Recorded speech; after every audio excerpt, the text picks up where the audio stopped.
Mr. President, very good news for Florida. This morning, the Army Corps of Engineers signed off on a long-awaited report that will allow Congress to authorize a new reservoir project south of Lake Okeechobee in the upcoming Water Resources Development Act, what we refer to as the Water Bill.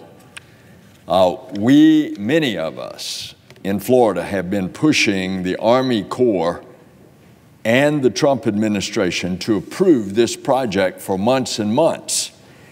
And last week, when I was in the area of Lake Okeechobee visiting with folks affected by the algae blooms on the west coast over in Fort Myers on the Caloosahatchee River, and on the east coast in Stewart with the St. Lucie River, well, they're facing a problem that seems to repeat itself almost every year.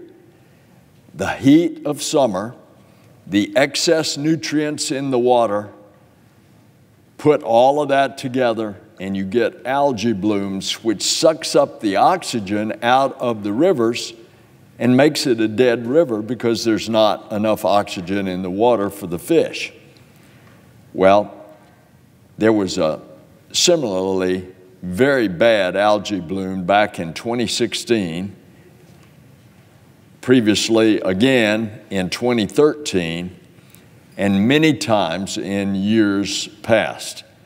The pollution in Lake Okeechobee created a toxic brew of a blue-green algae that blooms, and that at one point this summer covered 90% of Lake Okeechobee.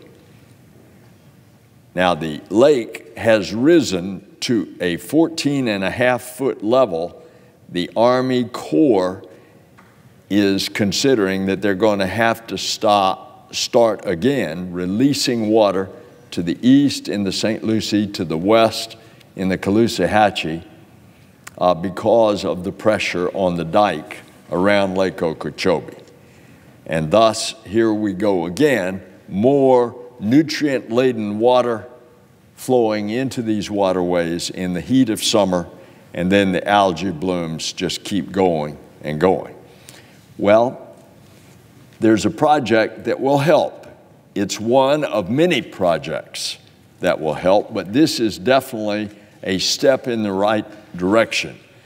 The reservoir project that the Army Corps approved today is so critical because once it's constructed, it will provide storage so that the Corps doesn't have to discharge as much water to the east and to the west. And when you combine that with the fact that the Army Corps just last week let us know through the White House Budget Office that they have approved the funds to strengthen the dike and accelerate its construction, combination of these kind of things are going to help so that the Army Corps of Engineers doesn't have to release that extra nutrient-rich water which will cause the algae blooms. And so this reservoir to the south of the lake will include water treatment features so that the water can be cleaned as well as stored before it is sent further south in the long journey that Mother Nature intended, sending that water in a slow, gravity-drained, southward flow through the river of grass, otherwise known as the Florida Everglades. Many of us have been cheering the news today that this project is now going to be ready for inclusion into the water bill. And I think momentarily here in the Senate, perhaps next week, we'll be taking up the water bill. And that was the interesting timing to get the Corps of Engineers report so that we could get this project in as a part of the overall Everglades restoration project. Now, Mr. President, unfortunately, we've received some very somber, sad news this afternoon that one of our great Everglades restoration advocates, Nat Reed, has passed away. Nat Reed leaves behind a long legacy as an environmental champion. He served as environmental advisor to Governor Claude Kirk beginning in 1967, and in '71, he became Assistant Secretary of the Interior for Fish, Wildlife, and National Parks under President Nixon. And he stayed in that position through the Gerald Ford presidency. Nat returned to Florida in 1977 and continued his career in public service by working under 7 different governors in various capacities, including chairman of the Commission on Florida's Environmental Future. And that commission was instrumental in the land acquisition projects that we now know as Everglades restoration. He also served as a board member for the National Audubon Society, the Nature Conservancy, the National Parks Conservation Association, and the Natural Resources Defense Council, as well as the National Geographic Society. One of Nat Reed's most passionate projects has been to expedite the construction of this reservoir south of Lake Okeechobee, the project that the Army Corps just approved today. I have spoken to Nat on numerous times about this important project and about our shared goal of restoring the Everglades. Mr. President, we have lost a real environmental champion, and he was bipartisan in his approach. I mentioned that he served 7 governors. It didn't make any difference if the governor was a Republican or a Democrat.